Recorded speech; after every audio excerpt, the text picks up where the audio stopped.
And welcome to the Specialty Matcha Podcast. My name is Ryan. This is my co-host Zongjun, who also goes by Sam. Hello, hello. And we're the co-founders of Senko Matcha Products. Yeah, we launched this podcast to discuss our learning journey in matcha, share startup stories, and interview experts. And today we are doing an AMA. So we put out a feedback form about what everyone likes and dislikes about the episode. And at the end, we added in a question for them to submit a question for an Ask Me Anything episode.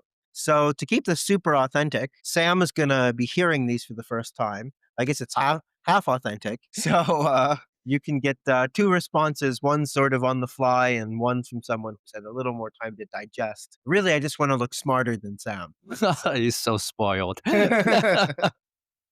right, let's go. Let's do But it. anyway, we're in Bangkok right now as we're recording this, sipping on some wonderful MTCH drinks. So we're probably in a pretty good mood to do this recording. Liking my hojicha so far. Yeah, I don't want to like this yuzu frappe as much as I do. It is absolutely incredible. And actually, honestly, I don't think it would really work as well with any other matcha. Like this particular matcha that is paired with the yuzu frappe really makes 1 + 1 = 3. Yeah, tastes really good. Anyway, into the episode. Thank you so much for your questions. The first question is, how can matcha be a trampoline for leaf tea consumption? How can it be a gateway product to get people into drinking senchas, gokuros, hojicha, or maybe even beyond? That's a good question. Taiwanese high mountain oolong or old tree pu'er. Well, it's in general a kind of a gateway for us to, or for people to come back to tea or tea flavor consumption in general, because we've been seeing in Korea was kind of miraculous, like Korea being a like 95% coffee consumption country is recently like going a full circle back to drinking matcha, which is something that they've been actually historically drinking in the past, but have stopped for a very long time. Especially like for the young people, they are not growing up with tea flavors in their life at all. And this is like something really, really, really interesting to see, to witness. If it necessarily will be a trampoline for leaf tea consumptions, we don't know yet, but at least it's getting people back to tea. And I think that's super important. Yeah. The interesting thing with matcha is it's so perfectly substitutable with coffee and coffee formats. Lattes, frappes, Yeah, that's right. Americano style. It makes it really easy for cafes to add value. And you're only doing one extraction. You're not really re-extracting matcha. And with loose leaf tea in almost all formats, whether or not it's sencha dough or various forms of gokuro brewing or in gongfu cha, Chinese tea ceremony, and Korean tea ceremony, dare, you're actually doing fractional extraction. You're taking fractions off of it. So if you let it steep for 30 seconds and you drink that, and then you brew it again and again and again, you're experiencing the tea from so many different angles as you're extracting different things because different flavor compounds in tea have different extraction rates. So you're fundamentally dimensionalizing the experience for yourself. It's actually part of the fun. There's a lot of problems with that. The first is it takes a long time. It takes, you got to commit at least a half hour of your day. It adds a lot of mess. You got to clean up the loose leaf tea, especially with something like sencha. Personally, for me, even the little bit of friction of brewing sencha in a kyusu, I hate cleaning up the leaves afterwards. It is like a pain. And I'm someone who's been like brewing loose leaf tea this way for around 12 years now on a regular basis. And I still find it an unpleasant consumer experience, let alone for someone who doesn't even know how to do it well. Whereas matcha, it's kind of once and done. You don't need to have any skill other than, the first preparation steps that you need. But when you're doing multiple infusions, the first cup might taste great, but the second cup might taste horrible, right? Because of water temperature, you brew too long, maybe you Yeah. dosed totally incorrectly. There's a lot more skill involved. And not only skills, utensils too. You need Yeah. a lot of equipment to be able to brew tea. Whereas, with matcha, it's literally just like coffee. Like you put everything in one glass, in one cup, and you can drink it all the way. And it Um, requires a lot of time. it does require a lot of time. And it requires a lot of time and energy to learn how to do it well. Brewing good loose leaf tea takes skill. That's why they call it gongfu cha in Chinese, the skill of making tea. But on the other hand, we also have formats like tea bags. Yes. And there's also the quote unquote grandpa style tea. You can just Mm. throw some gokuro in a giant mug and sip on it all day. Much easier forms. You don't taste as much. No one takes their best tea and brews it this way because you're not extracting, the flavors that are great for it. So maybe it will be a progression. As you said, tea's getting into people's lives and it opens new doors. Yeah. Something that I think might really help open new doors is moving these formats that are actually good, that are not matcha substitutes, like actually good Gokuro, powdered Gokuro to put in these type of drinks.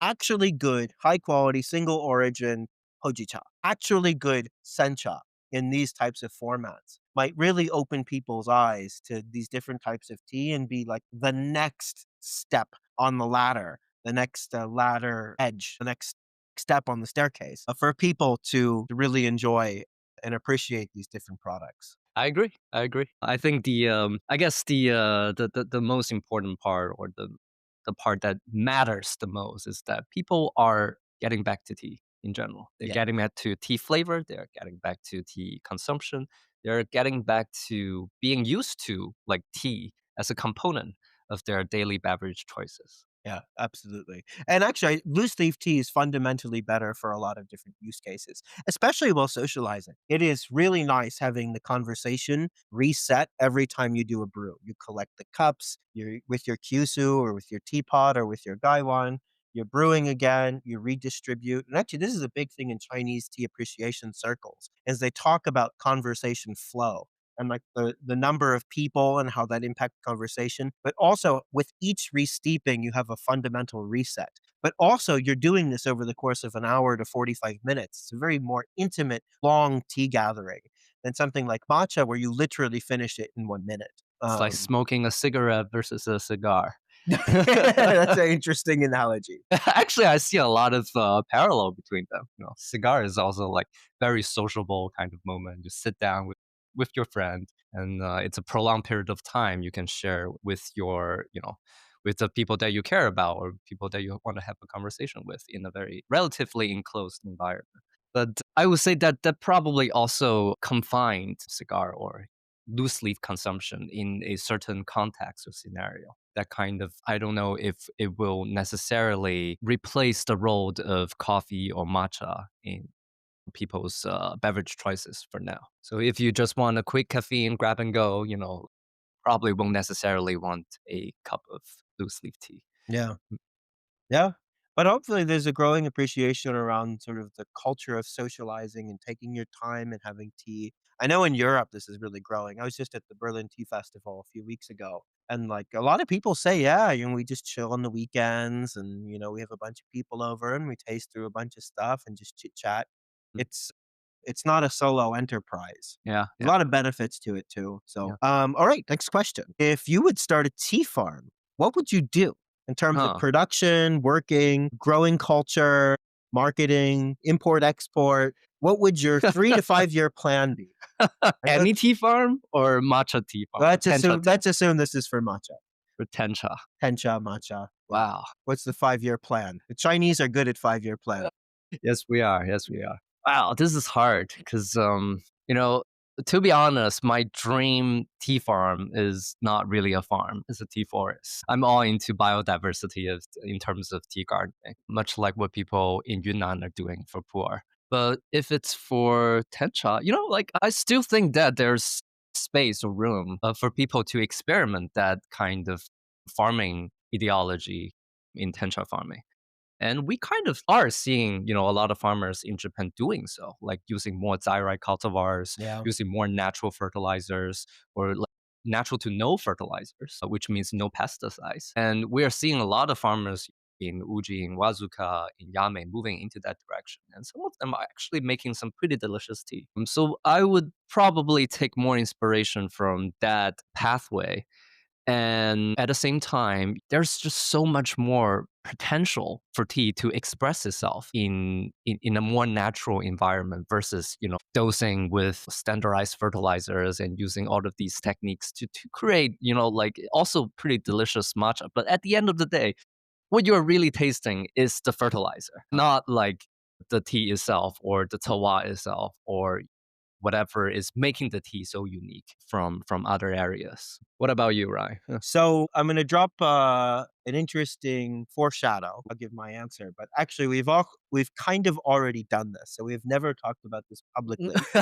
We are No. but we will one day record a podcast episode. We were tencha farmers I feel in so the embarrassed. spring of 2025. We didn't think we could get anyone in Japan to agree, but we had a friend of a friend who had an organic tea farm in China that was willing to do some experiments with shaded cultivation. We'll share that whole story later. We definitely weren't able to do everything that we wanted to do, just given budget and operational constraints.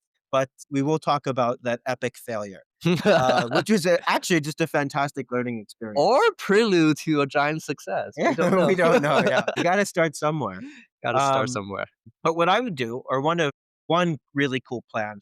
So I just had one of Oscar Breckel's awesome senchas that I got from Marcel at Unearthed Gallery at the Berlin Tea Festival. And one of them was from a farmer in Shizuoka who took seeds from fragrant cultivars like Koshin. So it was Zairai, but you knew who the parents were. And the parents were these highly fragrant sencha cultivars. And they took these seeds and they planted a new Zairai garden of these Zairai offspring. So you get genetic diversity naturally coming from the fact that it's sexually reproduced tea. So you have DNA mixing, not just cuttings or clones or cultivars. But it's coming from a cultivar that already has some unique characteristics that people like. And this is something that David from Tizumi talked about on a previous podcast, how in places like Wazuka, some of the trees, it was actually cheaper to buy seeds than it was to buy cuttings or for cultivars back in the day. So people would buy seeds from Uji and say, this field is an Uji Zairai lineage. And another field is a Shizuoka Zairai lineage.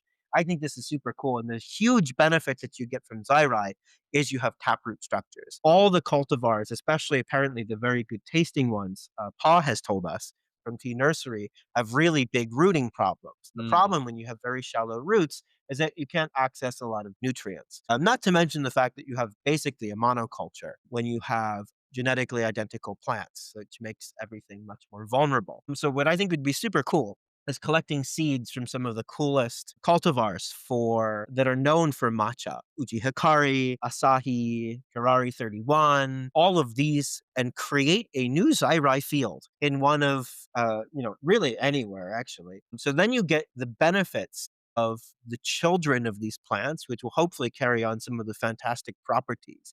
You get natural genetic diversity and you have fantastic taproot structures. And then if you do a very natural form of garden management, this would be really interesting. For fertilizer, I would use exclusively food-based fertilizer that a human could eat. So a lot of like mackerel, rice, rapeseed oil waste, sesame oil waste products, oyster shells, things that we've heard are really good. And we've tasted a lot of tea from farms that use this type of fertilizer. And it's not an umami bomb. It's actually creates some incredible complexity. And then after that, it would be shaded for a really long time. I don't think we would use a Hanzu shading for anything other than marketing purposes. So I'm not super convinced that it makes a massive difference in the taste or the quality of the actual raw material itself. So kanleisha, triple layered, just like Suji-san. And then everything is tezumi, handpicked. And then I would be interested in doing two forms of production in tencha processing. One very classic, trying to preserve as much inherent taste of the tea. So really short steaming times, very carefully dried, not too much hika, not too much heat, not too many of those roasty, toasty notes. And then another one, I would want to have what Paul talked about is that there was a producer, I forget where he was, the guy with the hoiro, the roasting table. In Miyazaki? Maybe, that Mm, sounds right. mm. So there's a producer that just takes this tencha and roasts it on hoiro. It's not hojicha, it's just like lightly toasted matcha that bring in an entirely new expression. So then it's a mixture of these really cool Zairai plants where we know the lineage that are really well shaded, but we're tasting the characteristics of that nature as much as we possibly can, along with the really good fertilizer. And then one roasty toasty step, because honestly, I'm getting sick of all of these very homogenous matcha profiles. Even among cultivars, the diversity just like sometimes it just feels like, wow, okay, there is a difference. But like I want something else. Give me Too something nuanced.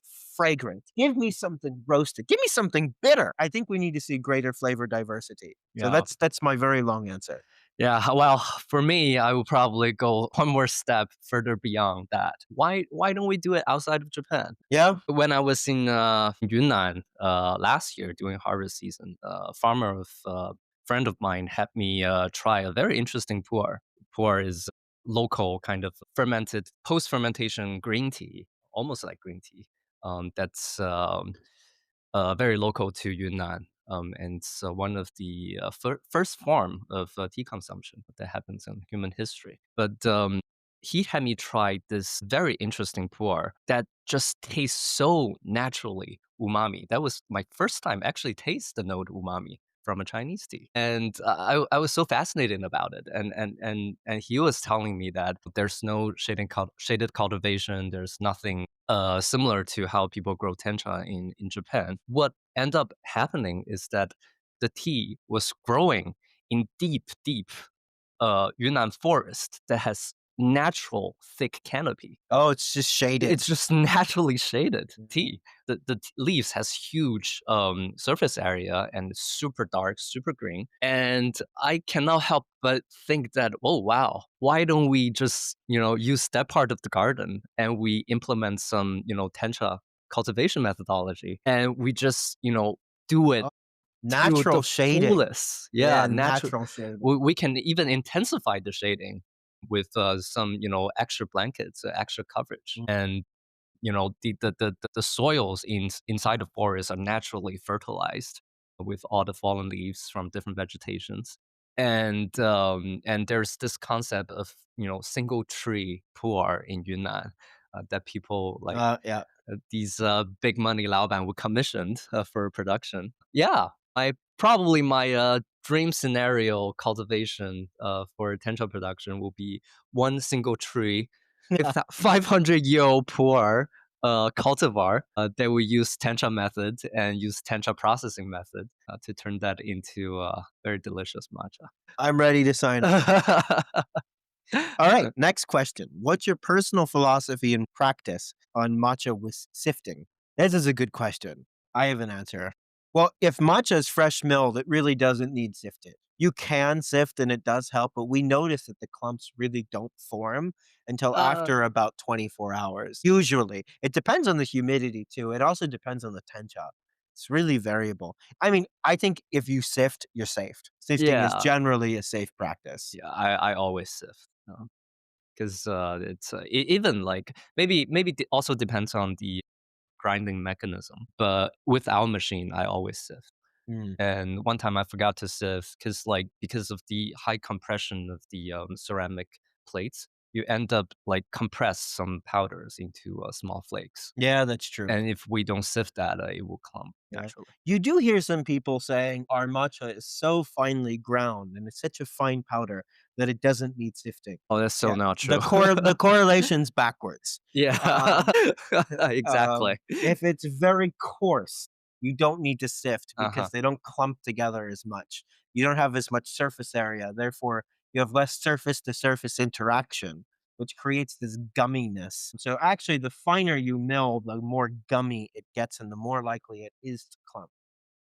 So that's a bit of misinformation that's floating around the tea world. There are some people, especially for premixes, that add in anti-caking agents that can help. Actually, honestly, the idea of a matcha paste, I don't know what the water is going to do from a degradation perspective, but it's an interesting way. So I've heard some people choose not to whisk, and what they do is they make like a koicha paste and they knead, kind of like kneading dough. They incorporate it with the chasen for a few minutes and then they whisk it, and they usually don't have clump problems, but I've done that before, and I thought I did it well, and I didn't, and there were a lot of clumps. Do they whisk or do they sieve before, making that No, no. koicha? Yeah, no, they skipped this step. Oh, they skip it completely? Yeah, they skip it completely. Interesting. The other thing that you can do, the one thing I've tried when I've been in a pinch is, it's pretty interesting. I started doing this actually before I worked in matcha professionally.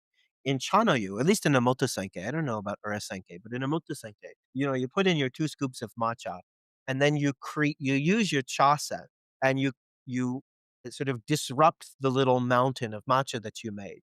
You put basically they call it you put a river through it. so a place for the water to flow. But you're basically flattening it and do kind of a zigzag motion to create like a little river indentation. Pretty poetic and interesting. But what I've noticed is that that recompression actually really helps against clumps. So if you have a dry bowl and you put in 2 scoops of tea and you take your scoop and you just lightly recompress it, you're actually breaking up some of those clumps again. Oh, And I've noticed that that works like pretty well. Not always, but it's better than not doing it at all. All right, next question. How do you think we can tackle the first harvest demand more effectively in years to come? What are your thoughts on what might happen in 2026? And what do you think there will be? And do you think there will be enough Ichibancha to last until next harvest? Are we going to experience a shortage in 2025? Everyone's just going to run out of tea. I'll oh, say one thing before you answer. go ahead. Well, we've heard a lot of people express this concern in the industry. Yeah, It's it's very likely. We've heard it from enough people, but we also know a lot of producers are stockpiling and drip, drip, drip, slowly releasing it. So some of this scarcity is actually man-made. But The shortage will probably be contained, but the price, oh my god, it's going to go up. yeah, I think the Mm, price for next year's harvest is going to be crazy. yeah. Now that people have the experience of people ordering tea or the pace of people or the time when people are going to order tea, I think the retailers and farmers and distributors will kind of design their supply accordingly. Yeah, I hope so. Mm, It's very, very the whole situation is very concerning. And I don't know about managing the demand more effectively. I mean, it's a double-edged sword because if you don't let that tencha rest in cold storage for a few months at least, it tastes worse. And we've experienced that a lot. And actually, after we released our experience with our Sam's favorite blend that I speculated on the podcast, they were releasing tea too early. The tencha didn't have enough time to rest. And someone deep within the matcha industry who listens to our podcast, thank you very much, reached out and confirmed my suspicion. oh, He had direct knowledge of that, and they had direct knowledge of that, or at least had heard through someone that that yeah, was indeed the case. That they basically burned through their reserve tencha stocks that were aged. And there just wasn't enough to keep the supply flowing. So clearly, the big blend houses are already doing some pretty major compromises. that's crazy. Well, it makes sense because like after we opened that can and let it sit for a few days, it actually tastes better. Yeah, That was not the case last year. pretty rare for that to happen. The iconic olive oil notes came back after we opened the can, which was wild. Very interesting. Mm, It's really bizarre.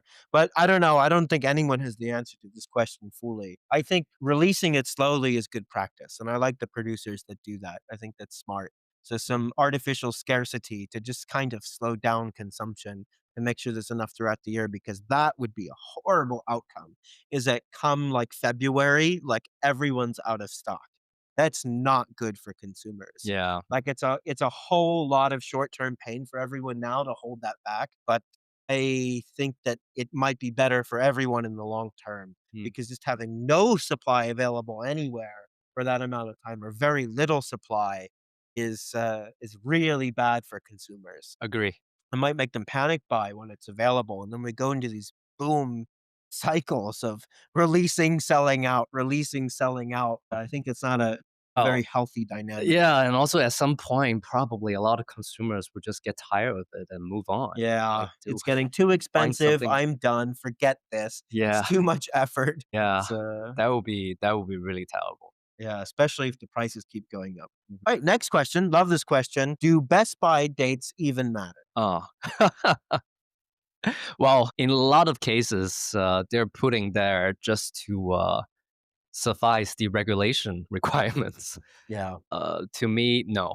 Best Buy Um, dates don't matter. a mill day probably matters much more. Tea is not a perishable product. So long as that tea as long as the tin is sealed, you could drink 100-year-old tea. Like, it's not going to grow mold assuming it didn't come into contact with any moisture. So from a food safety perspective, it's a non-perishable product. So the best by date's mostly for regulations, but, there's a huge range of standard.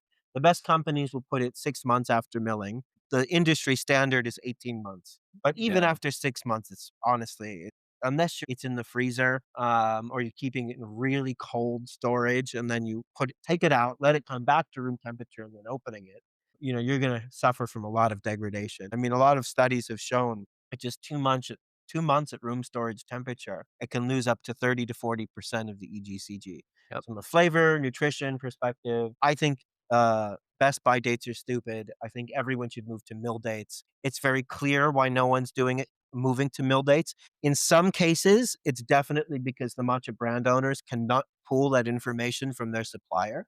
The supplier doesn't want to share that information. So that's one possibility. Two, it's actually going to be a range. So if it's a stone ground product, these stone mills only mill 20 to 40 grams an hour. So it's probably a range over the course of a week because they're actually kind of creating one gigantic blend. That's a complicated story to tell a consumer. Although if I were them, I would just pick the oldest date in the range. I think would be a good practice. But yeah, it's I think, and I think for the others, they don't want to put it on because their product is probably older than they would like to deliver in a perfect world, especially right now. Every matcha business is buying as much matcha as they possibly can while it's available. There's so many small businesses around the world that like have to purchase matcha to remain a business. And it is a good business decision. And we would recommend all small businesses, if you can buy 200 kilos instead of 100 kilos, you absolutely should in this environment. Put it in the freezer, cold store it, right? Like it's still better than completely running out of stock and having nothing to sell. And having all of these small businesses which have created this matcha boom by supplying it, by educating the market, educating all the people who talk about it on social media. This all didn't happen by accident. You can't just blame social media.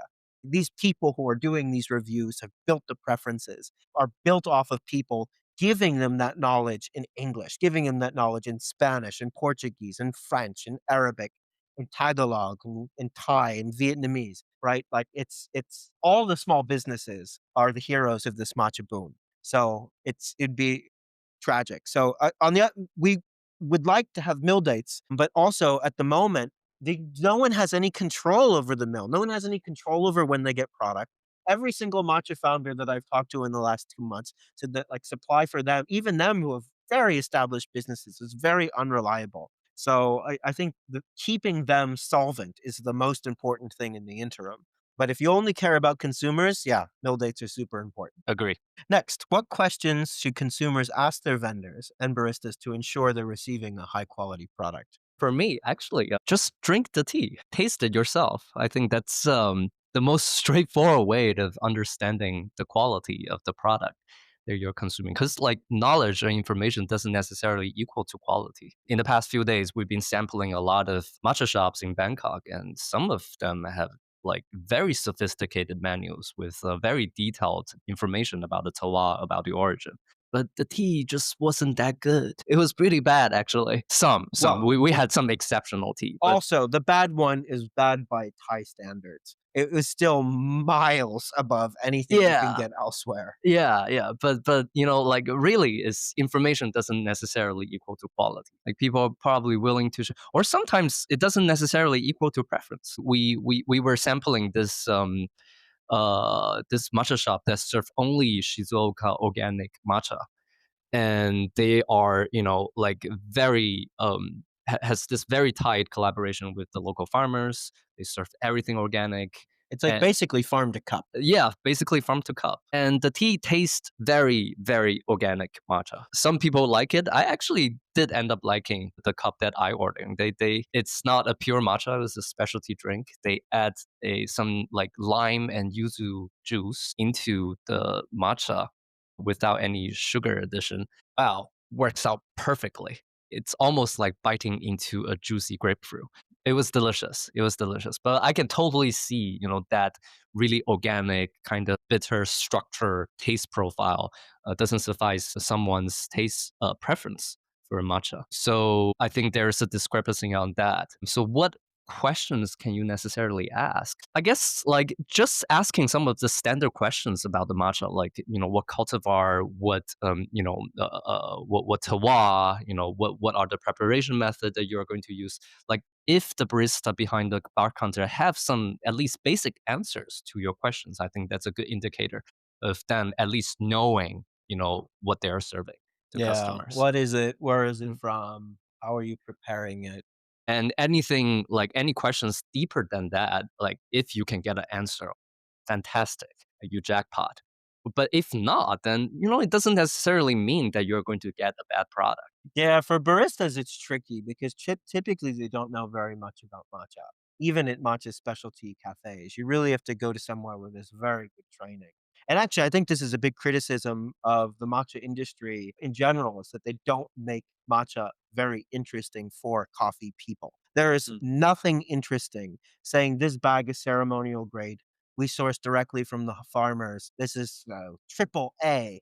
And you should, it's good with, just water and has a lot of natural sweetness. Tells you nothing about the product. I mean, Mm. people can smell BS. Imagine someone told you the same story about some coffee. Like, it's so different than saying, "This is Ferrari 31 cultivar grown in a place called Yame in Fukuoka, where they're famous for toasting their tea at a little higher temperature, which gives all of these nice roasty, toasty notes that when combined with milk often can create these almost like peanut butter or even like chocolate like notes in the latte. But you know what? If you don't put milk in it, you get like some creaminess from that cultivar, but also in the nose, you get this wonderful walnut note, for example, right? And this was grown, it was shaded for 3 weeks or 4 weeks, which is a relatively long time. And the longer you shade a tea, the less naturally bitter it gets and the more umami it gets because sunlight actually creates a reaction turning sweet and umami amino acids into bitter and astringent catechins. And that's what shading does is it totally blocks that. But this is a super interesting story. You're giving someone causal mechanisms, and it's something that they can then pass on to their consumers and saying, yes, tea ceremony master made this wonderful blend. It's triple ceremonial grade, triple A, blah, blah, blah. Right? Nothing is interesting about that product. It's literally just a bunch of bullshit. All of like, it's just things that people have made up. It doesn't reflect anything about the tea itself. Yeah. Yeah. It's just all the stories that we tell on top of it. All It's the medals and awards that people given to themselves. and labels. It's really crazy. Now, vendors are a different story. I think a really good vendor is very good at steering people to what they like and what that they think is good or what is going to be a good fit for them. So it's actually, I was talking with someone recently about the matcha scene here in Bangkok, and they were saying that, yeah, you know what? If you're a matcha brand here and you don't have a wide variety of matcha, people just don't trust you. So the consumers are in a state where the industry standard is you need to have a wide variety of flavor profile outcomes, flavor profile options.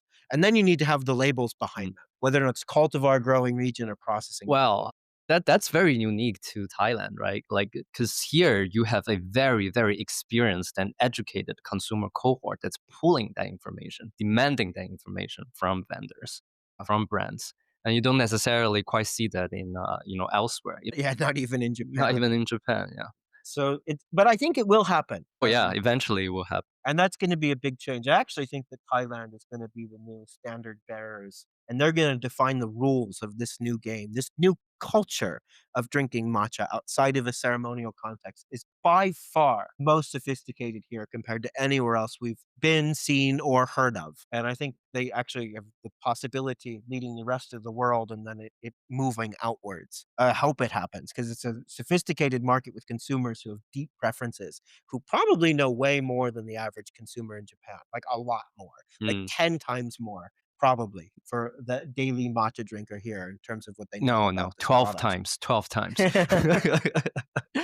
Japanese people really don't know very much of product, especially the tea ceremony practitioners. They get told things about the product, but they don't know anything about cultivars. Like there's no culture of that exists there. Yeah. This is totally new culture formation. So, in terms of Western vendors, I hope that's the case that they'll be able to guide you. So if they don't guide you, I would say I don't buy from them. If they cannot answer questions around what cultivar it was, all of these things, like If you can't get like information from people or they say they don't know, I recently was, in the Berlin Tea Festival asking around about some matcha. I won't say from which country to keep this very vague.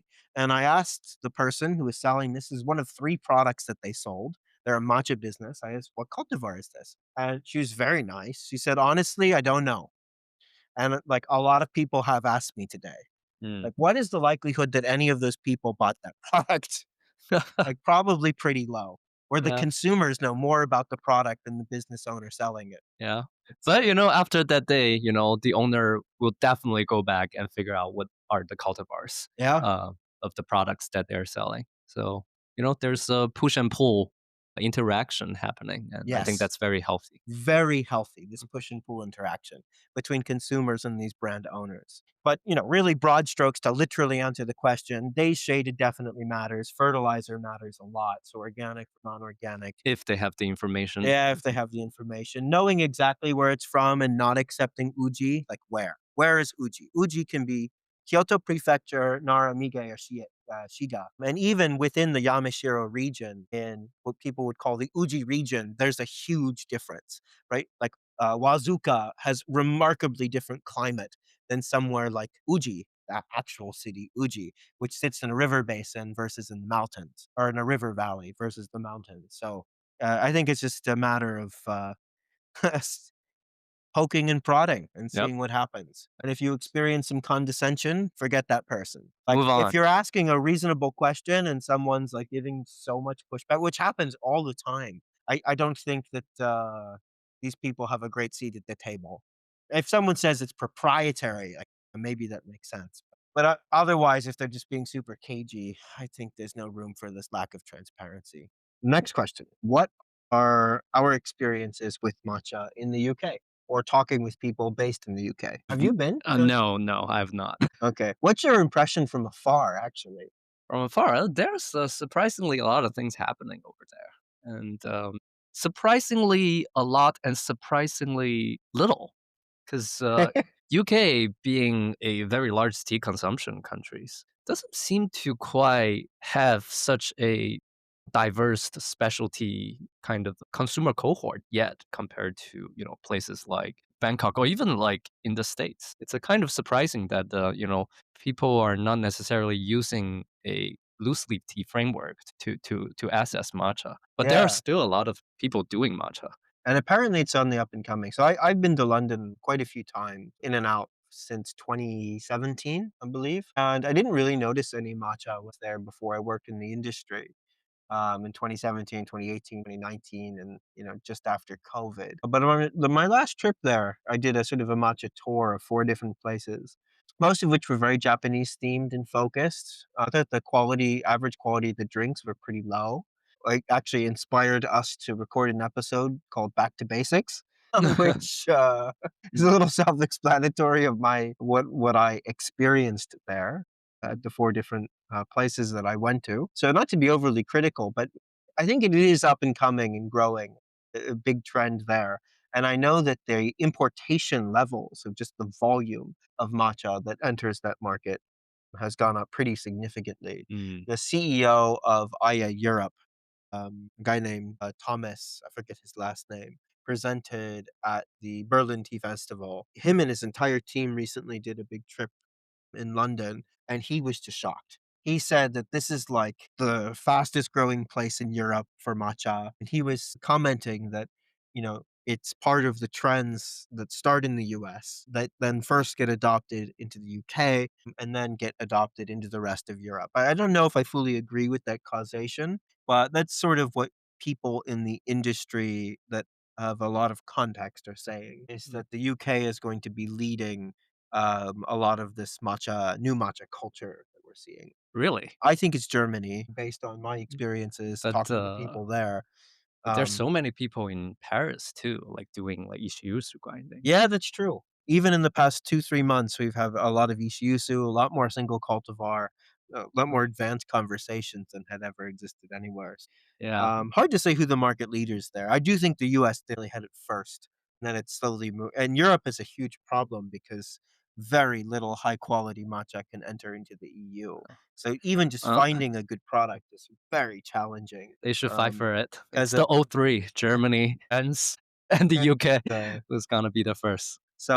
yeah, I don't know. I think it's up and coming. I know a lot of tea people in the UK that I chat with that are other, tea friends, tea people. And I think there's a lot of great work going on there by a lot of brands and that are really establishing the category of specialty matcha and treating it as something that's way more than just like a commodity product. And so very optimistic. Agree, agree, agree. Next question. Since we are both large travelers, would we ever consider putting together and sharing a Google map of some of our favorite places in Japan, China, France, and other places? Oh, we could, I guess. Yeah, we could. There's no reason why. We actually already have maps for all the places, Um, and sometimes some very specific lists, and we're happy to share them maybe we with should, anyone who reaches out. or we can create a separate account just for Uh, documenting that.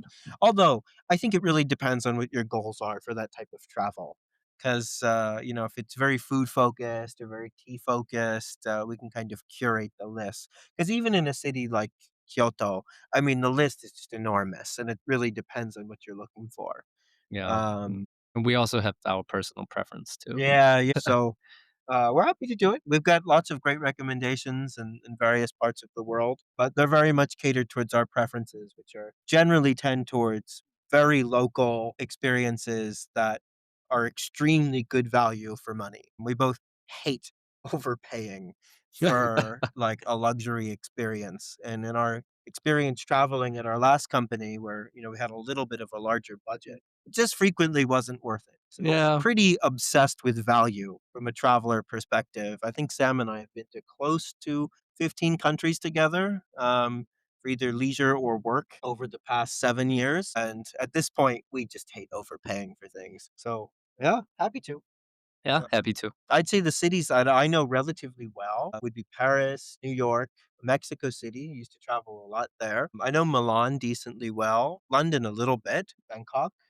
Yeah, Bangkok. Tokyo, Kyoto, a lot of different cities in China, and then the other places I visited, is more like 1 or 2 times, so wouldn't have any confidence. But if you end up traveling to any of those places and want some recommendations, we're happy to help. One useful framework will be if you are a drinker at all, go straight to the best bar in the city and Mm. just talk with the bartender or the locals right next to you. And frequently you can get some pretty solid recommendation that are not a tourist attraction. Yeah, or, like, ridiculously overpriced, Mm. but they're usually plugged into the local scene really well. Same thing with baristas, actually. Yep. You talk to baristas like, "Hey, where do you go eat? Where do your friends? What's Mhm. the good local dish here? Where do you find the best version?" And sort of get a sense of the landscape of the options. Alright, next question. What is your vision for building a team?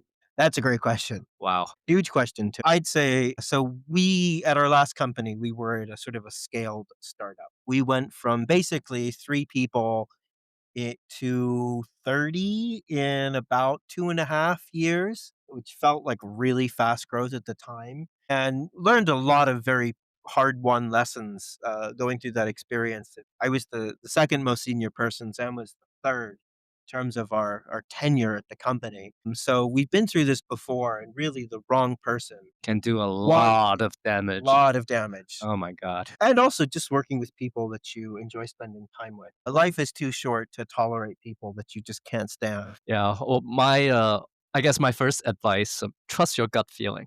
Someone doesn't like you. You don't feel right. Frequently, they turns out to be not right.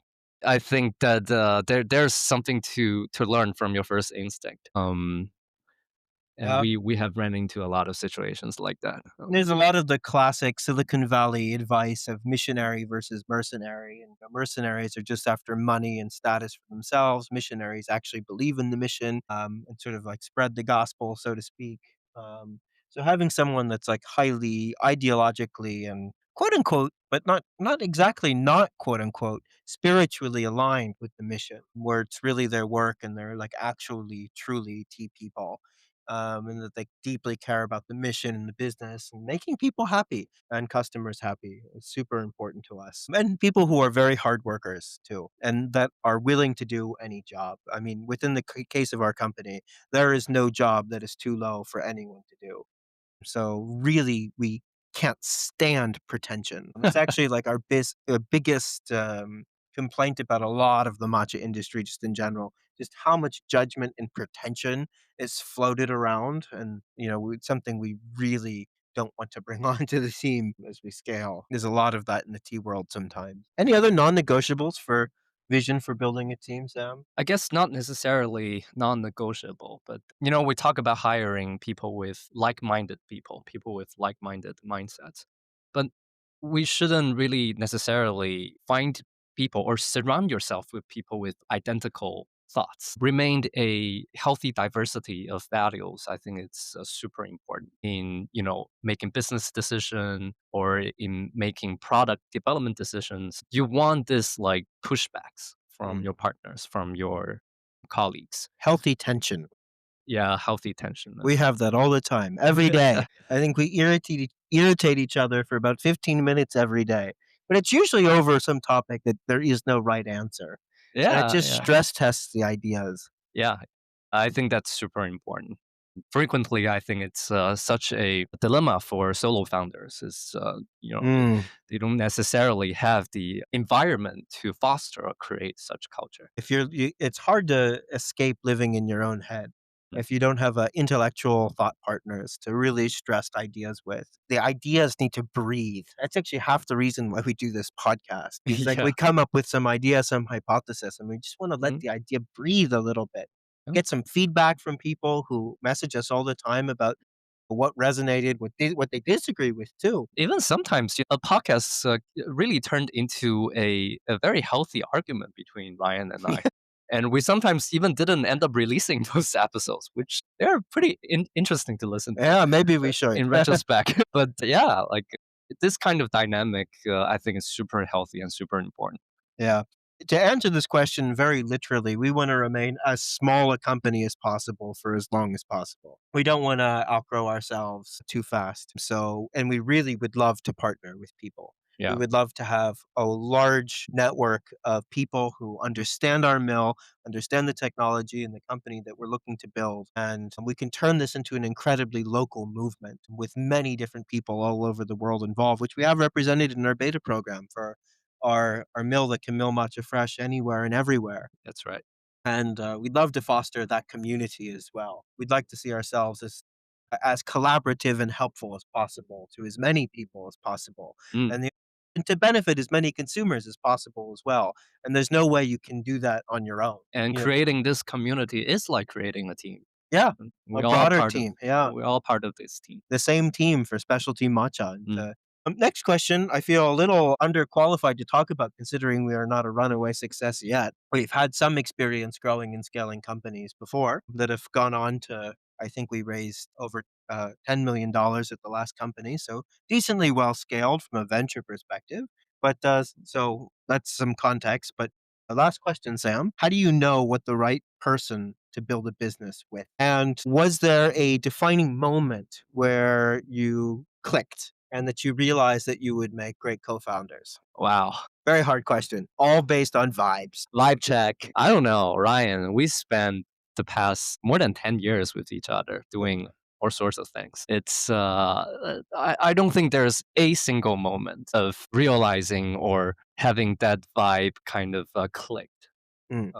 It was many moments. Yeah, it's many moments. So we basically have 3 chapters. The first was at the Tea Institute at Penn State, where I was, the 2nd executive director of that research group that it had ever had, and Sam was the 3rd. Mm. So we got to know each other super well as I was, transitioning that role over, to Sam. So that was sort of the first phase, and then Yeah, it was actually a very interesting first phase because it was, in a academic setting. It's much more quote unquote pure, but non-commercial. non-commercial. But it was also complicated enough that we had to we had the chance to see each other under stress, facing different challenges. It's really like executive training boot camp to take over the Tea Institute. So for those of you who don't know, there was an organization, it doesn't exist anymore, called the Tea Institute at Penn State, which was an interdisciplinary research institute dedicated to the study and preservation of all tea ceremony, studying Chinese, Japanese, and Korean tea ceremony. And there's an international component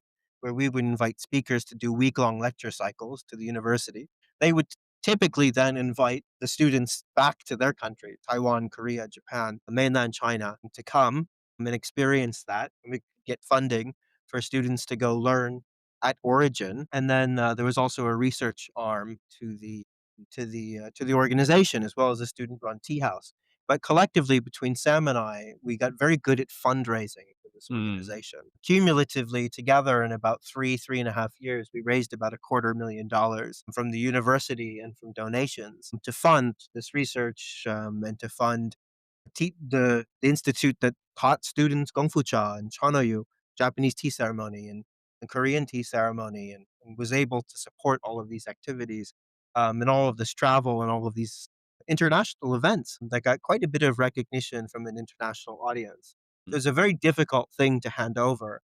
Well, we got to know each other very well and some pretty tense moments in emails, as it's pretty sensitive because, when you run this organization, you develop a pretty close personal relationship with all of these contacts that you're basically relying on to learn from. This was back in, 2014, 2015, 2016. Information about tea on the internet was very limited. You had a handful of bloggers.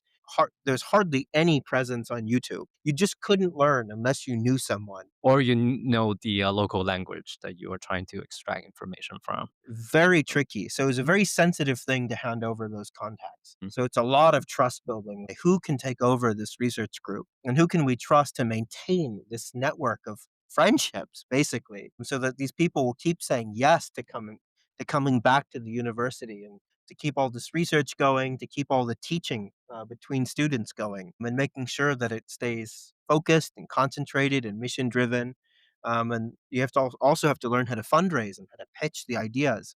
And it was almost like running a company, except it was a volunteer organization. It also had its fair share of like understanding, okay, how do we motivate everyone to swim all in this direction at once? Honestly, I would say it's probably more difficult in the sense that you're not paying anyone to do anything. Yeah. And there's a lot of drama. And we Uh, both made a lot of mistakes. We yeah, lost friends. we There were a met lot new of friends. made new friends. Anytime you have a group of, 30 students trying to do very ambitious things. And when you don't know yourself what you're doing, leads Yeah, to a lot of mistakes. and the faculties were involved too, which adds another layer of With politics. various levels of helpfulness, Yeah, in retrospect. or unhelpfulness. Yeah. But that was all fun. And then one of the first pieces of research that came out of the Tea Institute was using AI to look at sensory data to start making predictions about what people would taste and what people would like. That got spun out of the company, and then I got recruited out to go join. I actually dropped out of university to go join. I actually never finished college. And then we dragged Sam the moment he graduated, and Wagon. we entered that roller coaster and worked together for years. And we got to travel to over a dozen countries at that point to collect consumer preference data all over the world, to have people come taste things. And places like Colombia, places like Italy, Germany. We did Spain, Philippines, Singapore, mainland India, China, India, Thailand, Thailand, Vietnam. all so it was, quite the adventure roller coaster ride, and we learned a lot as we scaled that from just a handful of people that we all knew to over a 30-person organization, probably at its largest. So, a lot of hard-learned lessons there and a lot of experience working together, Yeah. through a lot of very complex systems and problems. Yep. A lot of bounding moments and battle scars, scar tissues, and traumas. This actually feels the easiest, was founding this company. But we have a pretty good predictive model for how we react in different situations. And Mm. we have very, very different personalities that I think at face value are not that highly complementary, but it actually works pretty well. And we communicate. There's not a lot of festering that goes on. So I feel a little bit of imposter syndrome answering this question because we're a three-person organization that hasn't figured out how to be profitable yet. But if we end up being successful, then maybe this is there's some nuggets of wisdom in this. I Particularly, hope it's so. people who are already successful that talk about this type of thing. I hope But so. in terms of our decision making framework, it was ended up being pretty easy. But I don't know. It's also super unique, and we are just, I guess, so lucky to. Wow, this sounds like a confession, Ryan. Yeah, But it's honestly so lucky to have you in the past 10 years, and we had the opportunity to actually go through all of these and still remained, as very close to each other. I think that's something that's I would call it pure luck. yeah, it's pure luck, and we're both very long term oriented, and which also really helps. Yeah. We are not short term optimization people, and we genuinely like each other. Spend time with you. Still. That's helpful. Anyway, thanks for all the questions. And if you enjoyed this, please share it with a friend. If you like this format and want us to answer more questions like this in the future, let us know. Mm. And we'll see you on the next one. See you in the future.